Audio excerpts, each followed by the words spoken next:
Ya, silakan. Assalamualaikum warahmatullahi wabarakatuh. Waalaikumsalam. Selamat malam. Terima kasih atas kedatangan dari mahasiswa, dari BEM, dari semua lah, termasuk dari teman-teman muda NU, kemudian dari teman-teman Muhammadiyah dan lain-lain semuanya. Alhamdulillah bisa berkumpul di sini MSI Kalimantan Barat. Ya, Pak Presiden, selamat datang Pak Presiden.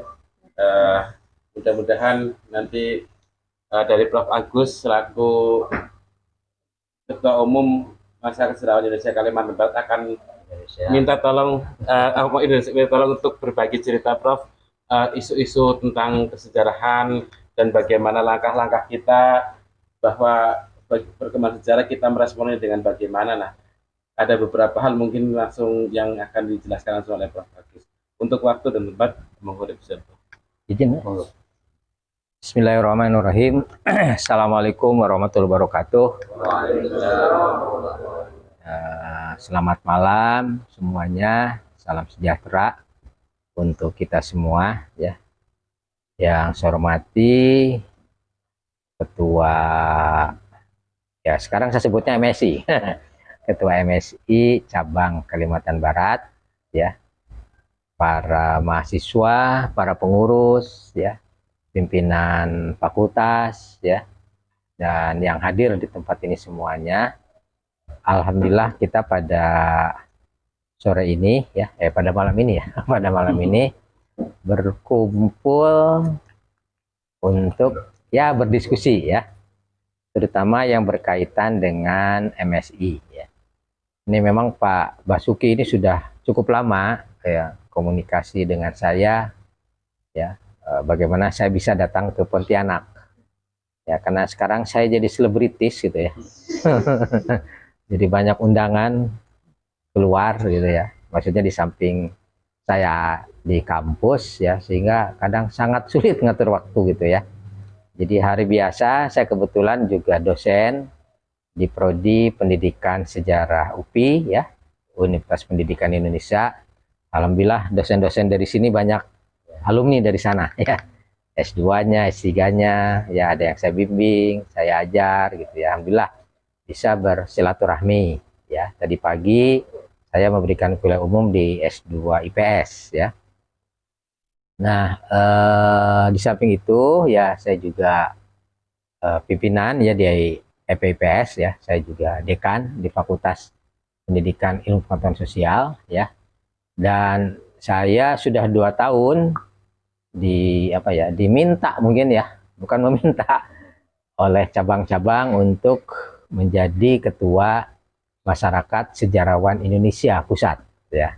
Dan setahu saya baru pertama kali ini dalam sejarah MSI dipegang oleh orang kampus, istilah saya ya. Dulu yang ketua umum selalu dari pengurus di Jakarta, pejabat di Jakarta ya, ada Dirjen Kebudayaan, kadang Direktur Sejarah itu. Nah, baru kali ini. Jadi ada semangat baru ya, terutama dari cabang-cabang ingin bagaimana MSI bisa eksis di kampus. Ya, karena MSI ini adalah sebuah organisasi sudah cukup lama ya. Saya cek itu sejak tahun 70 sudah ada. Ya, sudah ada. Kalau nggak salah ketua pertama itu Pak Sartono Kartodirjo. Ya, itu yang pertama ya, sejak tahun 70. Ya, walaupun kemudian karena ada peraturan, ada legalitas, saya cek di akte pendiriannya, maksudnya karena sudah harus ada akte yayasan, akte notaris maksudnya, itu baru 90-an lah saya lihat. Nah,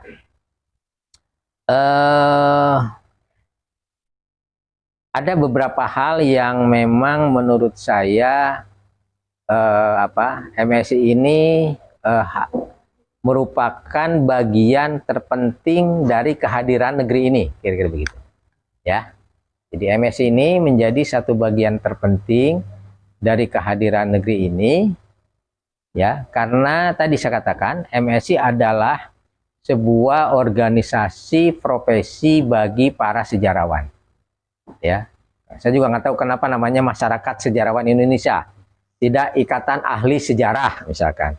Kalau yang lain kan Ikatan Ahli Antropologi Ikatan Ahli Arkeologi, gitu kan ya, dan yang lainnya. ISEI, Ikatan Sarjana Ekonomi Indonesia, setahu saya. Tapi kalau sejarawan MSI, ya saya nggak tahu itu, karena ini MSI sudah ada waktu saya kecil, kira-kira begitu. Ya 70-an kan saya masih kecil. Nah, jadi struktur kepengurusannya ya, mulai dari pengurus pusat ya, saya sebagai ketua umum dan ada beberapa para pengurus yang lainnya ya, kemudian cabang itu ada di provinsi ya. Sekarang memang belum semua, tapi sudah banyak ya provinsi-provinsi yang terbentuk. Dan tadi saya katakan ya, saya menerima warisan yang cukup penuh tantangan gitu ya. Jadi kalau Anda ingin tahu, waktu saya terpilih di bulan Desember 2021 ya, serah terimanya saya hanya terima stempel aja. Tidak ada pun yang saya terima gitu kan. Katanya Pak Agus, ini serah terimanya sih, saya hanya dapat stempel aja. Nggak ada laporan, nggak ada apa gitu kan di situ. Nah, sehingga ini menjadi tantangan besar ya buat saya, bagaimana MS ini bisa bergerak. Makanya 1 tahun pertama saya mencoba konsolidasi organisasi. Saya kunjungan ya ke beberapa cabang-cabang di seluruh Indonesia, walaupun belum semua, termasuk Kalimantan Barat sekarang, baru sekarang. Kemudian saya cabang-cabang yang mati saya hidupkan, termasuk Kalimantan Barat ya. Setahu saya waktu itu Pak Basuki ya yang kontak saya ya. Itu siapa ya? Ya Pak Basuki gitu. Saya bilang udah, nggak susah, saya bilang bikin cabang, kumpul aja, bikin kesepakatan, bikin berita acara, ajukan pengurusnya. Sejam 2 jam nanti keluar SK-nya. Ya, karena sekarang kan gampang. Ya dengan WA. Kirimkan, saya kirimkan ke sekretariat, dibuatkan SK, sejam 2 jam kirim. Yang menarik itu Kepri ya, cabang Kepri itu menarik. Dia pernah nunggu sampai 10 tahun nggak keluar-keluar katanya SK-nya. Pas ajukan ke saya hanya cukup sehari. Kaget. Itu menarik cerita-cerita itu. Ya. Nah, itu di samping itu cabang-cabang diminta silakan membuat komisariat, membuat ranting gitu kan ya, misalkan di tingkat kabupaten kota, silahkan gitu. Yang jelas ini bukan organisasi seksi. Tahu seksi, organisasi yang orang ingin rebutan. Karena nggak ada uangnya. Ya. Jadi saya biasanya kalau diundang ya kadang saya nanyakan, ada kalau MSI yang undang, saya bilang ada tiket pesawatnya nggak?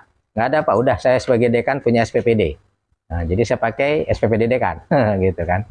Nah, begini, apa pentingnya ya organisasi ini? Nah, pertama, MSI adalah sebagai satu organisasi profesi ya ilmiah, ya kesejarawanan. Karena tidak semua orang ya bisa memahami sejarah secara keilmuan. Gitu. Walaupun sekarang muncul lagi organisasi baru, ada Asosiasi Sejarawan Lintas Batas. Ada lagi P3K, Perkumpulan Profesi Praktek Kesejarahan. Yang itu banyak yang pengurus anggotanya bukan dari pendidikan sejarah atau dari ilmu sejarah. Itu ya. Nah, jadi akan berbeda orang memahami sejarah dalam konteks sebagai sebuah studi kritis, sebagai sebuah kajian ilmiah, dengan sejarah sebagai satu pengetahuan. Itu akan beda. Sejarah sebagai pengetahuan itu adalah objek yang terbuka. Siapapun orang bisa ngomong. Ya, siapapun orang bisa ngomong. Sejarah sebagai satu pengetahuan. Makanya sekarang mungkin ada yang disebut dengan sejarah publik. Ya, sejarah publik. Nah, ini sejarah yang memang masuk dalam ranah publik. Ya, ada museum, ada situs-situs, ada wisata, kan ya? Ada kafe. Nah, ya. Kafe-kafe biasanya yang bernuansa kesejarahan ini laku ya. Ya, Pak Rikas ya, tinggal dipoles lagi lebih bagus Pak Rikas. Foto-foto sejarah. Itu disebut dengan sejarah publik. Yang sekarang tanggal 23 kalau nggak salah. Saya nggak tahu apakah ada kesini suratnya. Ada workshop mengenai sejarah publik. ya, yang itu memang didanai oleh Direktorat Sejarah, ya, walaupun sangat terbatas di situ. Nah, jadi ini adalah profesi tadi saya katakan, ini adalah organisasi profesi sejarah, ya, sejarawan. Nah, profesi yang dimaksud di sini adalah mereka yang bekerja memiliki latar belakang pendidikan dalam bidangnya. Gitu. Jadi kalau orang bisa saja saya katakan tadi, orang bisa menulis tentang sejarah, tetapi belum tentu secara metodologi itu bisa dipertanggungjawabkan. Ya, bisa dipertanggungjawabkan.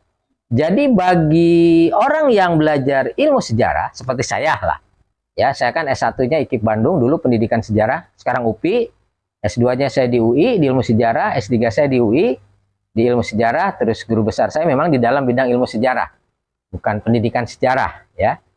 Nah, mereka yang belajar dari disiplin ilmu sejarah akan bisa memahami mana menulis sejarah yang didasarkan pada kaidah-kaidah akademik, mana yang tidak. Akan terlihat seperti itu. Banyak wartawan bikin biografi, ya, bikin apa gitu. Nah, itu kan hanya sebagai sebuah pengetahuan. Ya, struktur keilmuannya itu saya katakan tadi belum tentu benar. Itu di situ.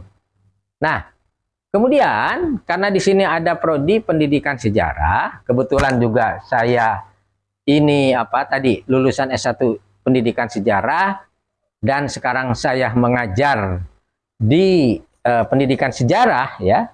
Di UPI ada S1, ada S2, ada S3. Ya, S1, S2, S3. Setahu saya ada yang baru ujian alumni sini, Hairuman namanya. Oh iya. Ya, saya baru ingat. Hairuman. Itu saya yang bimbing, ya, S2. Saya bimbing udah selesai ujian tesis. Pas 4 semester berarti, ya. Ya, Hairuman. Saya masih ingat. Nah, jadi begini maksud saya. Sejarah sebagai satu ilmu interpretasi, gitu kan ya. Nah, dia berada pada, saya selalu membaginya dalam 2 ranah. Ya. Ranah pertama adalah sejarah sebagai alat untuk pendidikan, yang itu ada di prodi pendidikan. Seperti di sini, pendidikan sejarah. Ada sejarah dalam ranah sebagai ilmu sejarah, yaitu sejarah yang ada di prodi-prodi ilmu sejarah. UI, UGM, Unpad, ya, Undip, Unan, itu, ya. Dan ada beberapa yang lainnya. Nah, mereka lebih mengkaji sejarah sebagai satu ilmu. Ya, tidak terlalu menekankan sejarah sebagai alat pendidikan. Di situ. Nah, apa bedanya? Nah, ketika sejarah sebagai satu alat pendidikan, maka ini akan masuk ke dalam wilayah kebijakan. Ya, kebijakan. Kebijakan di mana? Dia akan masuk ke dalam kebijakan pemerintah. Ya. Makanya di situ akan ada namanya kurikulum. Kurikulum itu kan produk kebijakan. Ya, produk kebijakan. Nah, sehingga secara implementasi ada yang namanya mata pelajaran sejarah. Di situ ya, mata pelajaran sejarah. Mata pelajaran ini merupakan bagian dari implementasi pendidikan sejarah, kurikulum. Nah, ketika sejarah masuk ke dalam pendidikan, maka itu akan ada tafsir-tafsir sejarah yang dipilih. Nah, sekarang dipilih ya, oleh kebijakan. Itu yang disebut dengan ideologisasi terjadi. Ya. Walaupun itu hasil kajian. Ya, hasil kajian, ya. Hasil kajian. Hasil dari kajian akademik. Tetapi tadi ada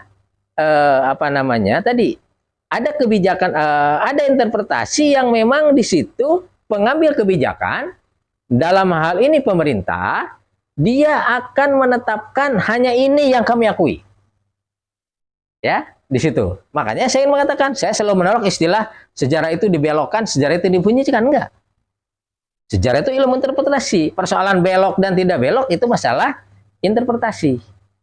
Nah, sementara tadi saya katakan sejarah dalam kajian akademik, dia akan melahirkan berbagai interpretasi dan tidak menutup kemungkinan ini bisa diterima, bisa tidak oleh semua orang. Biasanya dia ada dalam ruang-ruang publik akademik, gitu kan? Ya, dalam ruang-ruang akademik yang terbatas. Ya. Nah, di sini ya, saya kata tadi dalam batas-batas tertentu bisa menimbulkan benturan-benturan. Dalam tertentu.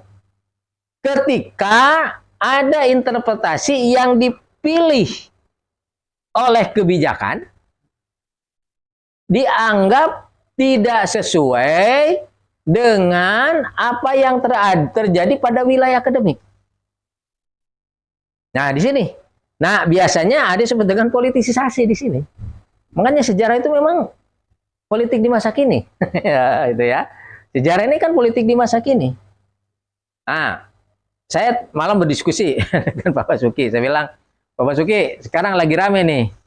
Ada kelompok-kelompok yang mengatasnamakan seniman, yang mengatasnamakan budayawan, bahkan yang mengatasnamakan sejarawan, sebagai tindak lanjut dari kepres presiden, ya, keputusan presiden, saya lupa nomornya, ya, yang isinya adalah mengenai penyelesaian non yudisial mengenai pelanggaran HAM di masa lalu, ya, peristiwa 65, peristiwa Talang Sari, peristiwa Tanjung Priuk, ya, apalagi tuh. Ya, di Aceh Rumah Gedong, ya, dan yang lainnya. Ya. Nah, kan Anda tahu kan, Pak Mahfud ini pernah ke Eropa, mengunjungi eksil. Ya. Jadi mereka yang dulu ada yang kuliah, ada yang bekerja di negara-negara Eropa Timur, begitu terjadi peristiwa 65, Orde Baru berkuasa, Soeharto, mereka dicabut paspornya dan kewarganegaraannya. Mereka terlunta-lunta. Itu banyak tuh. Ya, di Cina, bahkan ada juga yang di Cina. Ya, akhirnya ya sekarang mereka sudah pada tua. Ya, banyak yang dari Jawa tuh. Mereka pada nangis. Nah, ya. Nah, oleh pemerintah yang sekarang dibuka. Silahkan untuk pulang dan akan mendapatkan status kewarganegaraan. Nah, itu sebagai penyelesaian dari pelanggaran HAM. Ya, rekonsiliasi. Tapi ada yang nuntut lain. Sekarang ini dari yang tadi. Ya. Yaitu mereka menuntut agar pemerintah menulis ulang kebenaran sejarah di tahun 65, salah satunya. Nah, ini yang ramai menarik nih. Ya. Iya, sensitif ini. Ya. Sensitif ini karena akan berhadapan dengan masa yang lebih banyak. Ya. Mereka ingin ada tadi penulisan ulang. Karena tahun 65 mereka anggap sebagai pelanggaran HAM. Jadi ingin mengubah, merekonstruksi kembali penafsiran penulisan sejarah ya yang berbasis pada HAM. Itu. Ya. Jadi peristiwa 65 itu dalangnya bukan hanya PKI. Kira-kira begitu. Ya. Dan ini sesungguhnya pernah kita lakukan di dalam kurikulum sejarah. Tahun 2006, 2004-2006. Saya ini memang cukup lama aktif di pusat kurikulum. Dan saya menyusun sudah lama menyusun materi mata pelajaran sejarah di pusat kurikulum. Jadi waktu itu tahun 2006-2004 kita ubah kurikulum itu. Yang tadinya di mata pelajaran G30S _PKI kita buang. Dengan judulnya Tragedi Nasional. Dan isi tafsirannya kita ubah. Ya, bahwa dalang dari peristiwa 65 itu ada 6. Pertama PKI. Yang kedua Soekarno. Yang ketiga Soeharto. Yang ketiga TNI Angkatan Darat. Yang keempat ABRI. ya apa yang keenam kemudian CI. Kita ubah seperti itu. Apa yang terjadi? Terjadilah pergolakan yang bergerak Jawa Timur. Kenapa Jawa Timur? Karena konflik-konflik horizontal di Jawa Timur itu yang lebih keras. Ya, pesantren, masa-masa NU, ya. Kan sekarang ada bukunya Badar, Banjir Darah. Itu ada bukunya. Ya, sehingga terjadi satu pergerakan. Maksud saya tadi, yang menolak, ya.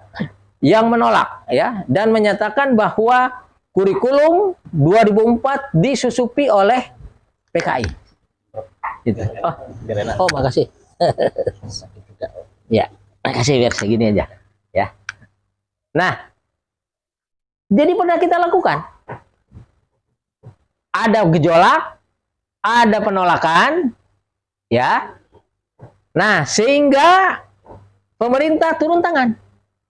Dibalikin lagi. Itu materi sejarah yang tadinya G30S dalam garis miring PKI dibalikin lagi jadi begitu. Akhirnya aman. Nah, jadi tadi saya katakan sejarah yang sifatnya kejadian-kejadian yang sifatnya kontemporer dan di situ ada konflik-konflik politik, apalagi saksi hidupnya masih ada, maka ketika akan direinterpretasi itu tidak menutup kemungkinan menimbulkan sebuah konflik-konflik baru. Karena Orde Baru berkuasa cukup lama, hampir 34 tahun. Dan membangun memori kolektif. Ya kita lah, termasuk Anda, dalam tanda kutip korbannya. Karena kita belajar sejarah dari SD, SMP, sampai SMA bahwa dalang dari peristiwa itu adalah PKI. Nah, sekarang ramai nih tanggal 30 nih pasti di medsos. Yang biasanya malam 30 diputar film ya. Nah, kalau saya ngalami dulu waktu SD. Karena film itu dibuat waktu saya SMA lah kalau nggak salah. Layar tancap gitu. Iya, layar tancap macam-macam. Bang, Orde Baru dibuat. Yeah. Itu yang seperti saya katakan membangun memori kolektif, ingatan bersama. Nah, hanya saya juga sebagai akademisi, saya ini juga ya aktivis lah, kira-kira begitu ya, aktivis ya, gitu. Nah, hanya saya memahami, tadi saya katakan, ada kelompok yang ingin mengubah, ya, ingin menuntut pemerintah dan itu sudah ditolak oleh Pak Mahfud, ya, itu ada di Detik tuh, saya share ke Pak Basuki, ya, kata Pak Mahfud, enggak, sejarah nggak akan kita ubah, silakan para ahli, para akademisi, ilmuwan menulis sejarah dengan tafsirnya sendiri.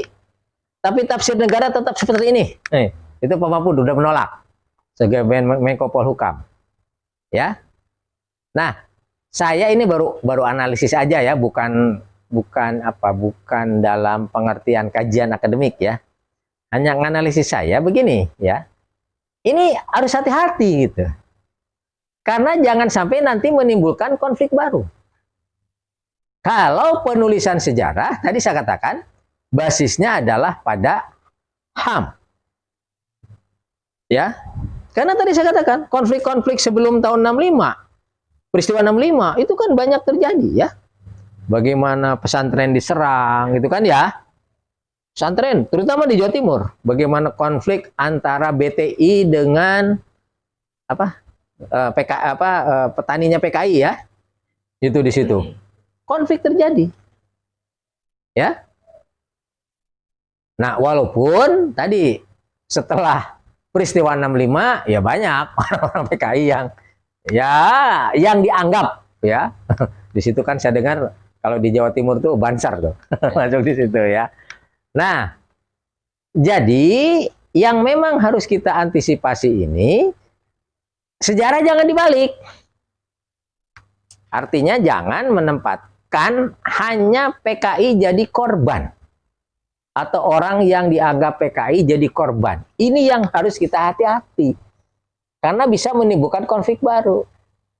Nanti siapa yang mengkriminalkannya? NU, kelompok umat Islam yang lain, Ya, kita tahu di tahun 65 itu kan demo ya, kami kan ada HMI, PMII, GMNI yang itu ya, GMNI yang ASO apa ya, yang ya gitu.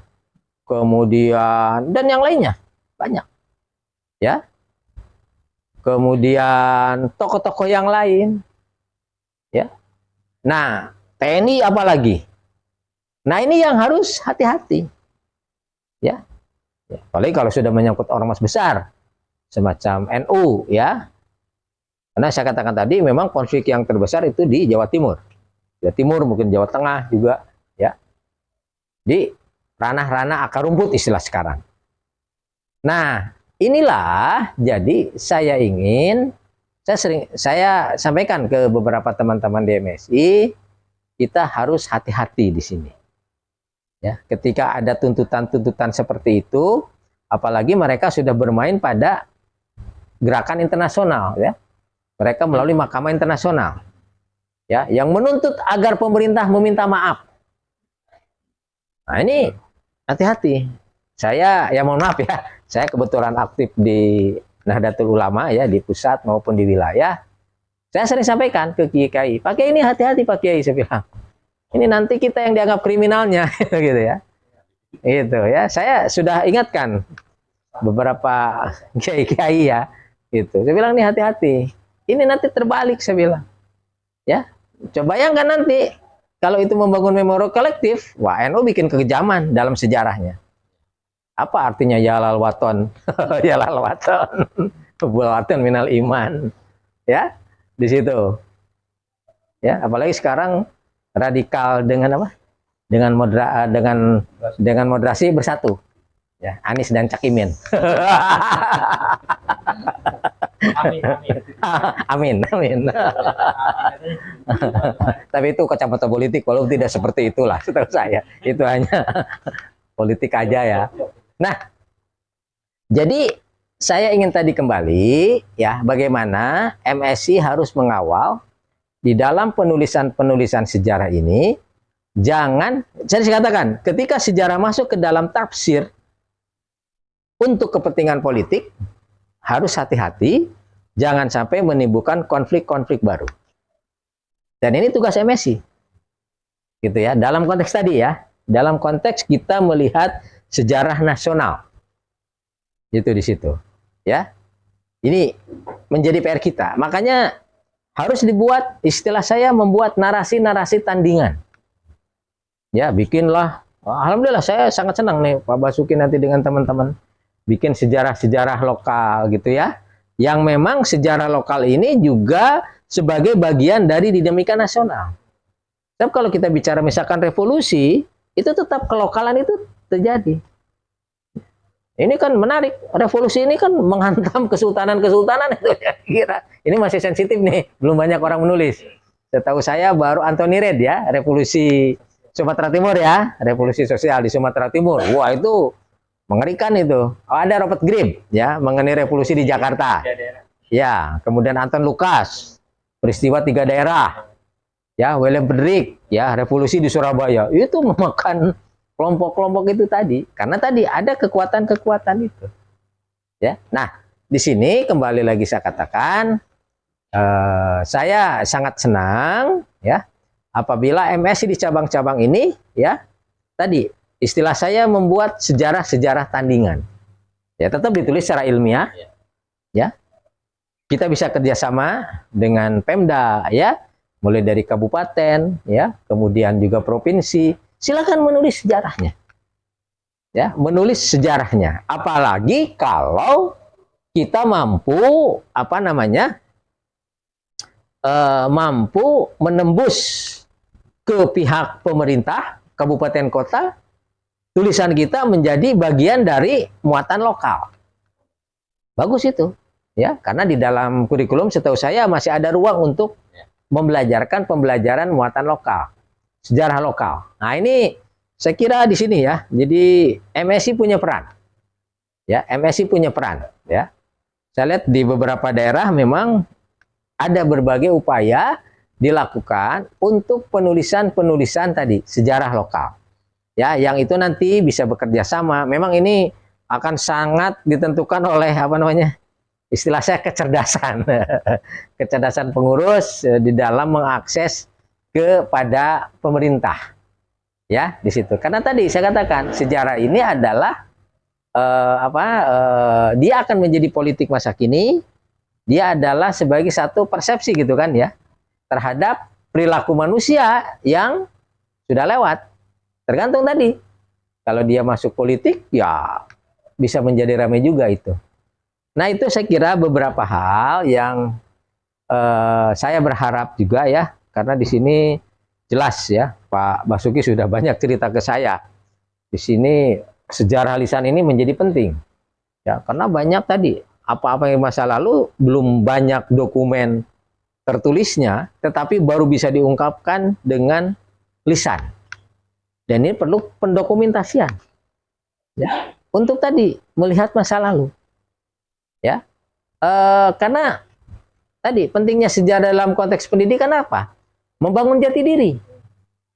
Bagi saya, bukan saya, guru saya mengatakan kalau kita nggak belajar sejarah, negeri ini bisa bubar karena tidak tahu siapa dirinya sebagai bagian dari berbangsa.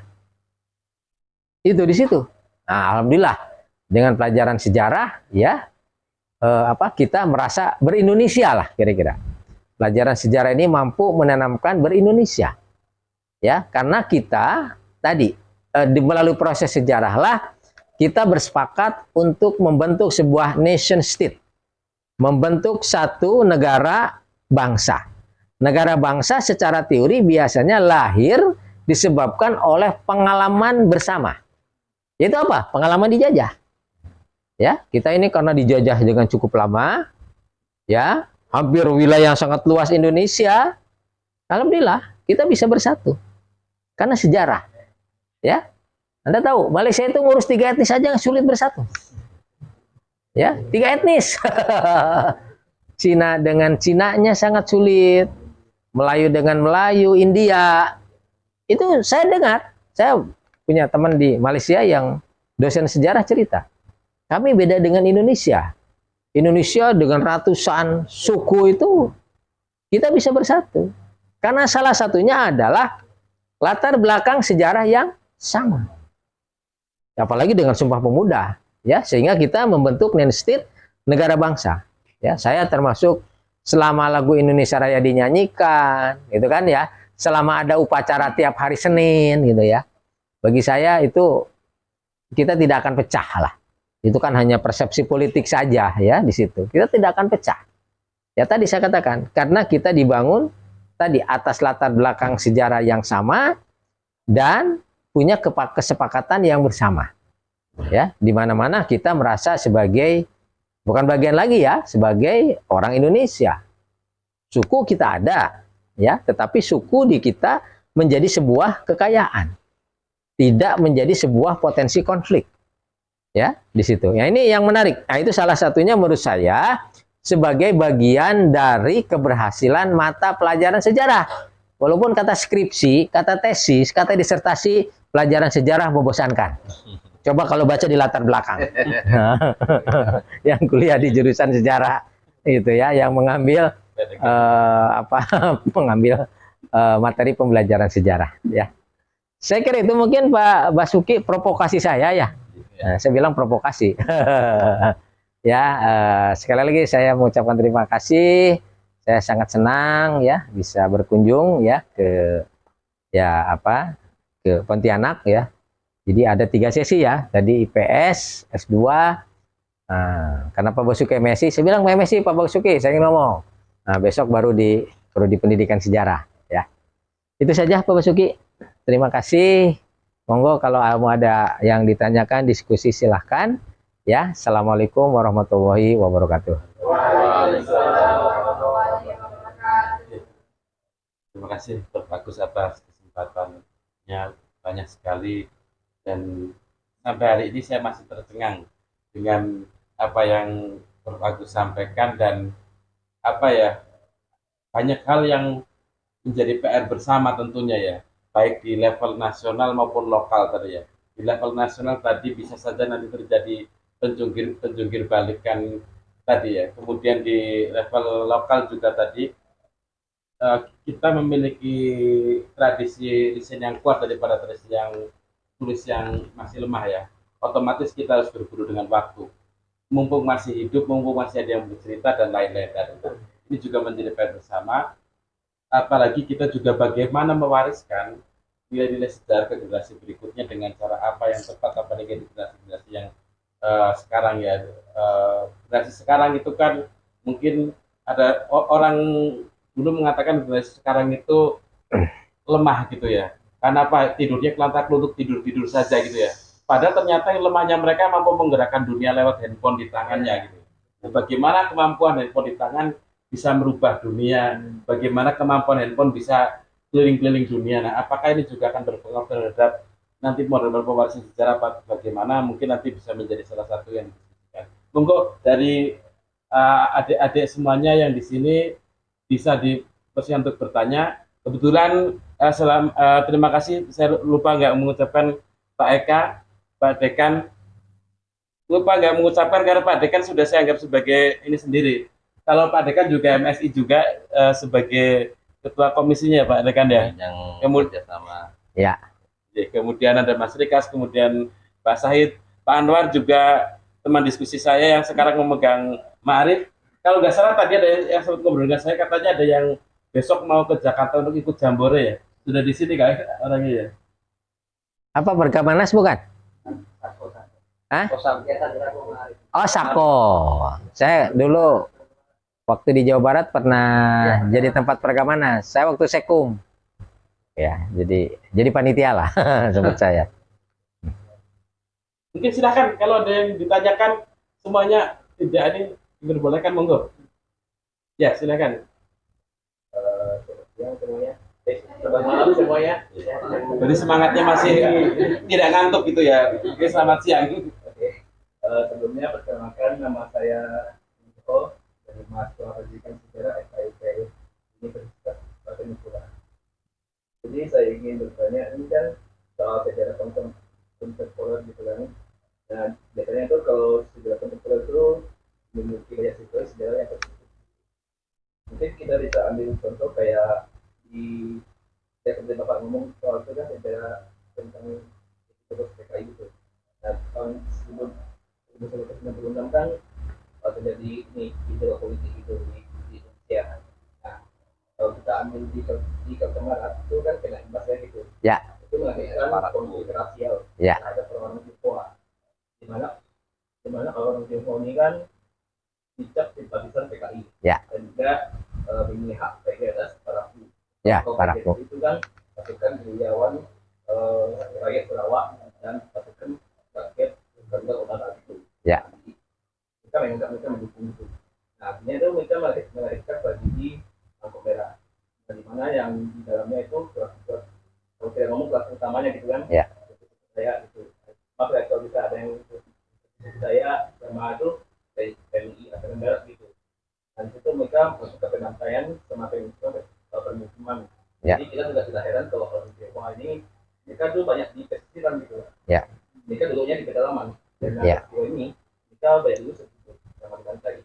Nah, kalau kira-kira tuh kalau kita mau mengpublikasinya itu kepada masyarakat agar mereka tahu tentang tadi ini maka orang ini apakah bisa gitu.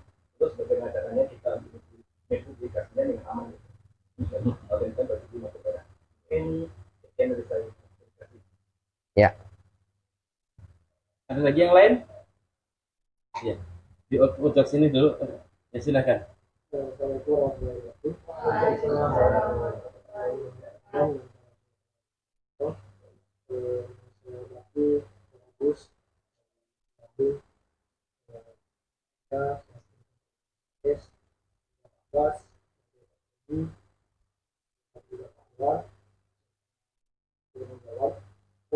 Gini Pak, berbicara sejarah bagian kita bicara historis. Ya. Yang ingin saya tanyakan ini dampak sejarah imperialisme Belanda dan Jepang terhadap kebijakan kurikulum yang ada di Indonesia ini. Apa kira-kira dampak? Itu. Ya. Silakan, ada lagi? Oh ya, silakan. Assalamualaikum warahmatullahi wabarakatuh. Salam. Selamat malam semuanya. Terima kasih atas kesempatan yang diberikan kepada saya. Ini saya jelaskan di studio karena ini mahasiswa pendidikan sejarah angkatan 2021 dari Etik Universitas Indonesia. Di saya bertanya, mana jadi materi yang diberikan tadi. Saya akan memiliki fokus terhadap dunia pendidikan karena di bidang yang saya minati sendiri itu kuliah saya itu adalah pendidikan sejarah. Mana yang saya dengar tadi bahwa dalam sebuah pendidikan sejarah kita itu diberikan yang namanya kebijakan-kebijakan yang tidak bisa ditolak dalam kurikulum, sehingga yang kita ajarkan adalah kebijakan-kebijakan yang sudah dipilih dan dipilah oleh pemerintah yang dalam kasus ini sebagai pemagang kebijakan. Yang menjadi fokus utama saya adalah bagaimana kita sebagai tenaga pendidik untuk memberitahukan sejarah lainnya yang tidak termasuk dalam kurikulum kepada peserta didik. Apakah itu lebih baiknya di masa pembelajaran mereka, maksudnya di dalam kelas, atau di waktu lain, misalnya di luar kelas, di tempat les, atau bagaimana? Itu saja dari saya. Terima kasih. Tiga dulu ya sebelum Tiga nanti dulu. bertanya lagi. Ya. Atau ada yang sudah tidak tahan untuk bertanya? Monggo, Bro. Oh ya, terima kasih ya. Yang pertama ya kan tadi memang di Kalimantan Barat ini ya menjadi salah satu bagian ya konflik itu ya, Paraku ya, itu ya Mangkok Merah ya.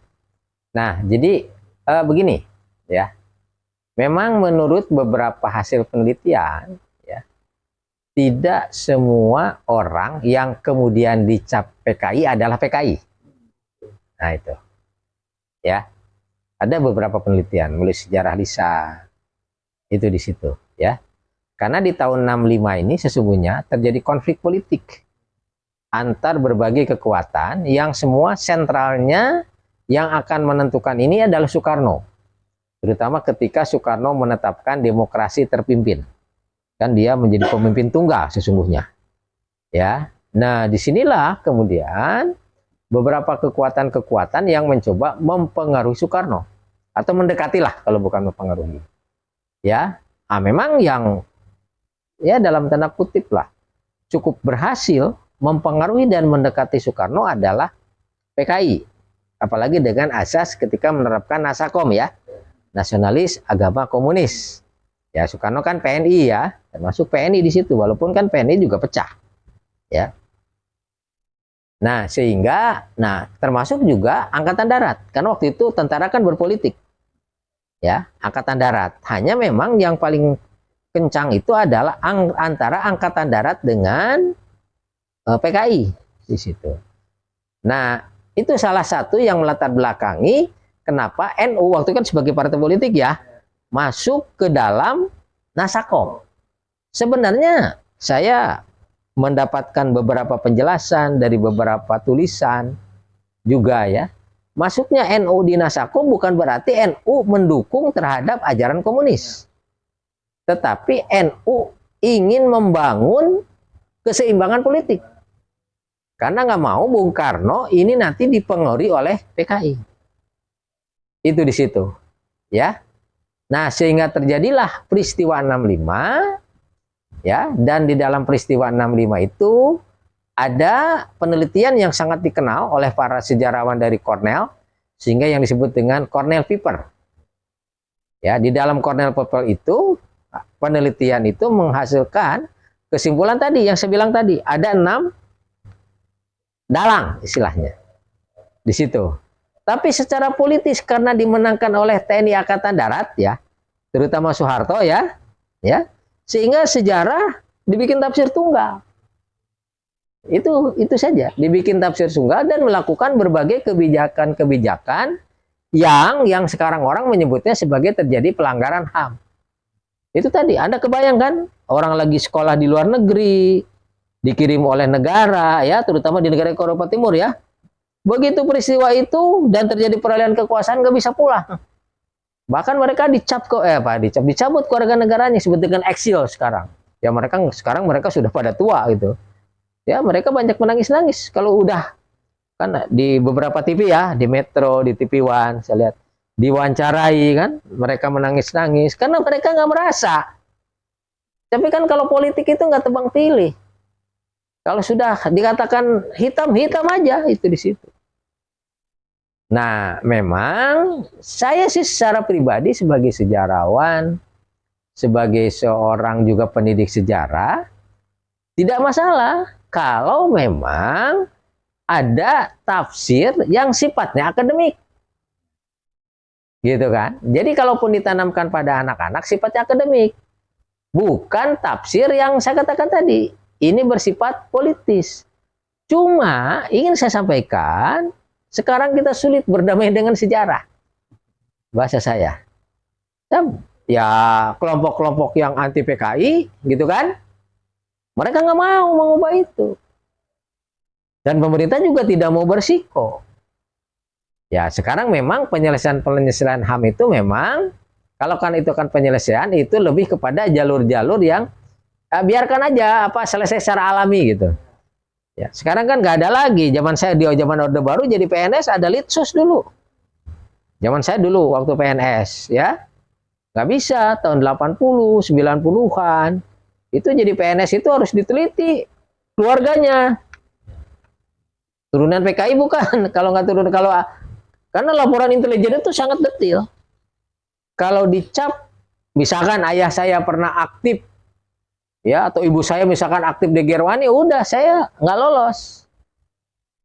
Nah itu dulu di zaman Orde Baru di situ, ya. Tapi saya katakan tadi, sekarang hal itu dengan terutama ketika direformasi sudah menjadi terselesaikan secara natural gitu. Ya, sekarang nggak jadi PNS, nggak ada persyaratan lagi litsus sekarang. Anggota DPR aja banyak yang mengatakan aku bangga jadi anak PKI. Ya. Gitu. Ya. Jadi kalau saya setuju tadi dengan selesainya secara natural, gitu kan? Tetapi kalau masuk ke dalam wilayah politik tergantung pada kesiapan masyarakat, ya. Karena tadi memori kolektif yang dibangun begitu lama.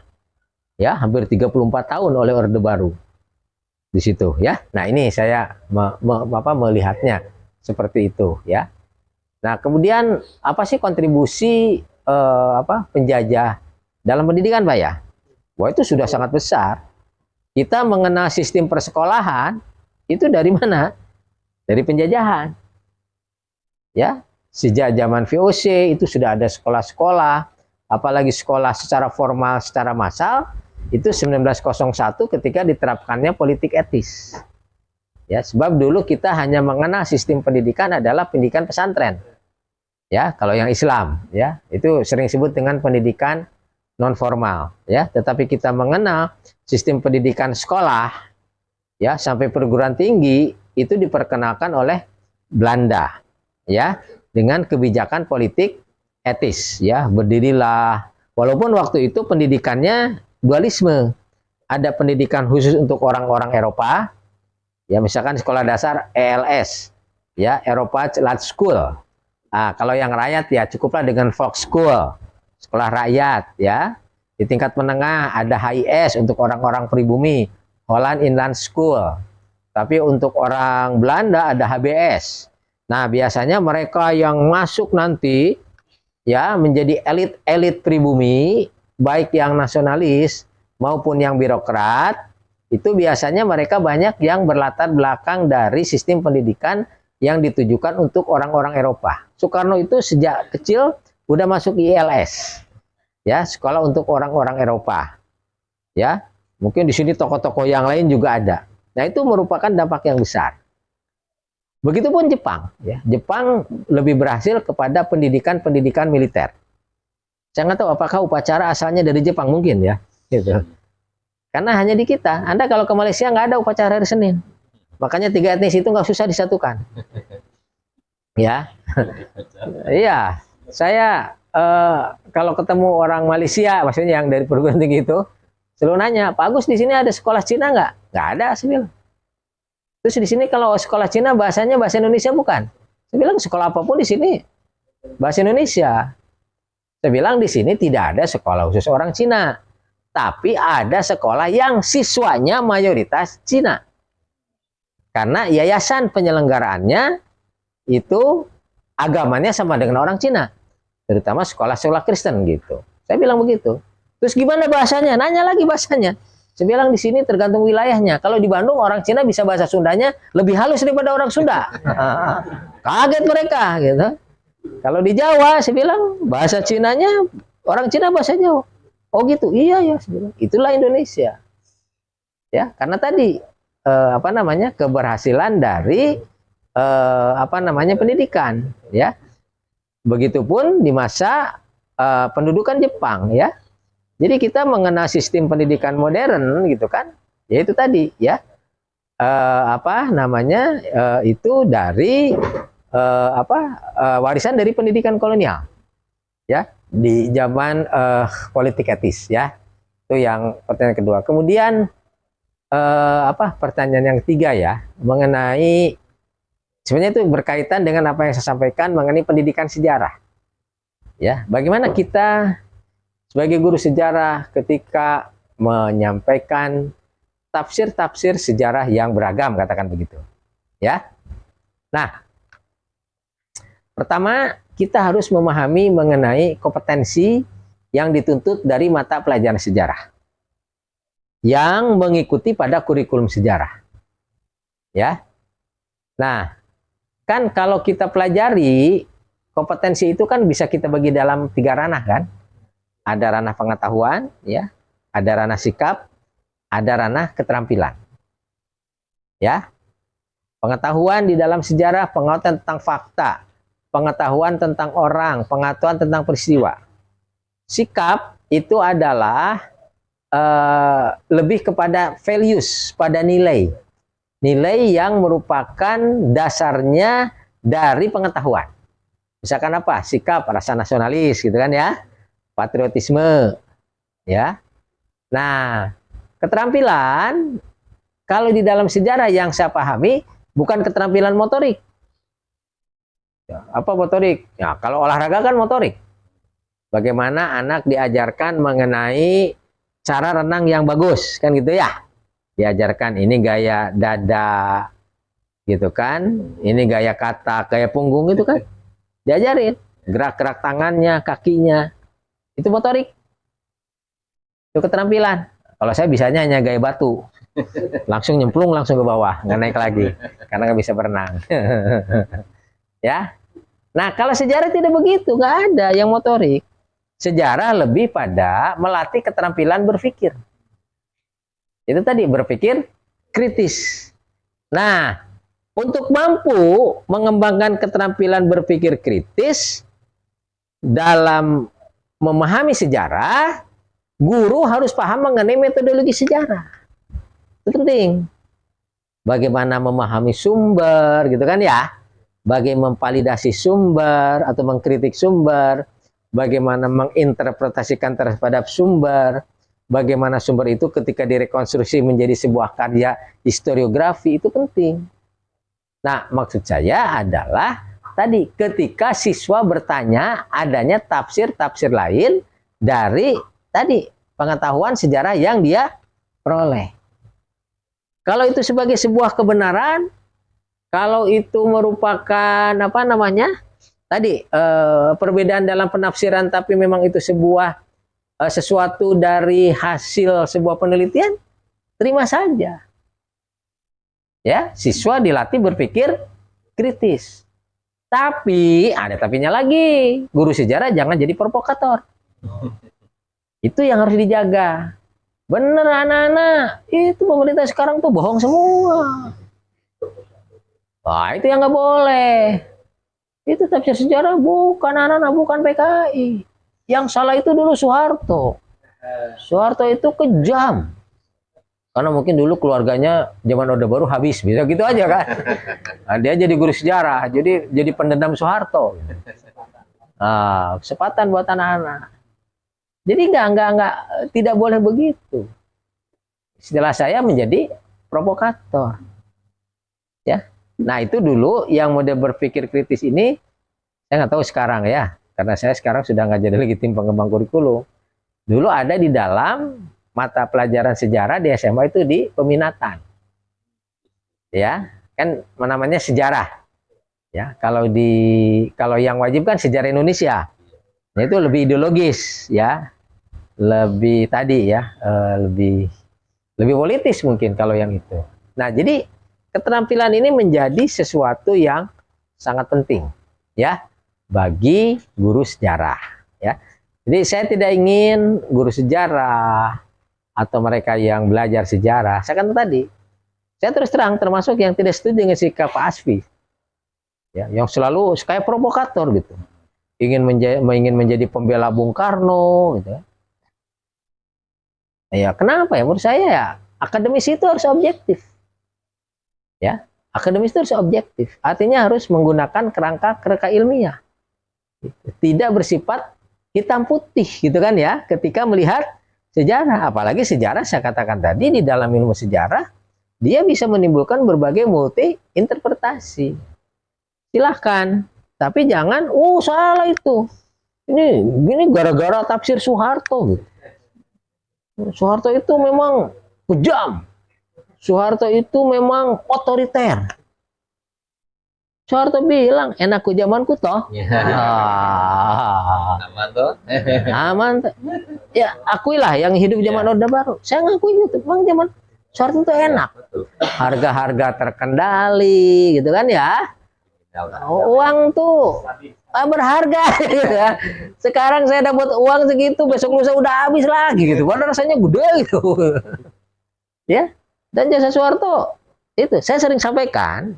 Coba kita belajar melihat sejarah itu jangan balas dendam. Ya, jadikan siapapun presiden ya, kita mulai dari Soekarno, Soeharto, Habibie, Gus Dur gitu kan ya, SBY, Megawati, SBY, Jokowi, bagaimana itu kita hargai sebagai pemimpin bangsa yang mampu memimpin ini, lepas dari kelemahan-kelemahannya. Gitu. Emang ini yang sering rusak para politisi ini. Yeah. Nah, itu kan seolah-olah sejarah bergerak penuh dengan kebencian. Ya, saya nggak tahu nanti presiden berikutnya siapa yang terpilih. Ternyata nggak bisa bangun jalan tol, wah Jokowi nanti dilulukan tuh. Ya. Dulu saya hidup memang di zaman Orde Baru benci sama Soeharto, betul sekali. Karena tentara dulu berkuasa dan galaknya minta ampun. Ya, saya kan mohon maaf ya, saya ini kan lahir dari keluarga pesantren. Saya punya pondok pesantren. Itu namanya tekanan-tekanan ke pondok saya itu. Aduh, dari sejak kecil itu saya sudah tergambarkan pokoknya tentara itu kejam. Betul ya, saya merasakan ya sebagai keluarga di pondok pesantren. Itu di situ. Tapi alhamdulillah ketika jadi guru sejarah saya berpikir Soeharto juga baik juga gitu kan. Nggak membangun balas dendam gitu. Nah, di sini jadi perlu tadi bagaimana supaya jangan tadi ya membangun sebuah sejarah yang hitam putih, membangun balas dendam gitu kan. Ini yang harus tadi dijernihkan. Dari situ MSI punya peran menurut saya ya. Bagaimana membangun kesadaran sejarah. Ya, saya kira saya senang dengan cerita Pak Basuki mengumpulkan sejarah lisan. Saya kira ini sebagai upaya membangun kesadaran sejarah agar jangan hilang masa lalunya. Ya, sebab saya kira ada kelemahan pemerintah di dalam kebijakan pembangunan, tidak melibatkan para sejarawan, tidak melibatkan para budayawan. Apa sekarang kasusnya Rempang? Rempang itu adalah konsep pembangunan yang terlalu ekonomi, pure ekonomi. Tidak melihat pembangunan dalam konteks basis budaya, dalam konteks basis sejarah. Ya. Jangan dikira manusia secara hakiki punya budaya. Saya tadi di kelas IP saya katakan, agama bisa berubah, tapi budaya tidak bisa berubah. Mohon maaf, mungkin kita bisa pindah ke agama Kristen. Orang Kristen bisa pindah ke Islam. Dan sebaliknya terus ya, orang Buddha atau apa. Bisa pindah. Bisa berubah. Tapi mohon maaf ya, sini beragam etnis lah. Ada yang Jawa, Sunda, ya, Dayak dan sebagainya, tetap. Ya, saya lahir besar di Jawa Barat, yang etnis Sunda, saya tetap merasa sebagai orang Sunda. Tapi saya tidak menafikan etnis lain. Itu hebatnya Indonesia.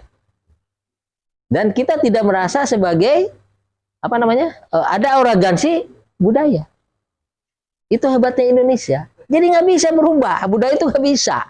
Itu sekarang Melayu, orang Melayu sudah punya tempat besar dan kecil di sana, ya. Mereka menjadi sebuah tadi sesuatu yang melekat pada dirinya. Sekarang akan dicabut. Hanya kepentingan ekonomi. Kita tidak anti ekonomi, tetapi bagaimana ketika itu pembangunan ekonomi ada basis-basis budaya yang harus diperhatikan sebagai bagian dari kehidupan kemanusiaan. Nah, di sini sebenarnya pentingnya sejarawan, pentingnya budayawan di dalam konsep pembangunan. Ya, sekarang resikonya seperti ini. Ya, sekarang sudah ancaman-ancaman kan. Kalau udah begini kan, ini wah, bahaya kalau parang udah begini. Iya, kalau dalam agama jihad itu. Jihad itu, kalau udah jihad dan lagi. Apalagi keluar kata-kata Allahu Akbar, udah. Mau disebut teroris, sebut apalah, itu lain lagi ceritanya. Ya, saya kira mungkin Pak Basuki. Pak Sudarto ada satu lagi. Ini Pak Eka ada yang mau disampaikan, Pak Anwar, monggo kalau mau disampaikan. Ya.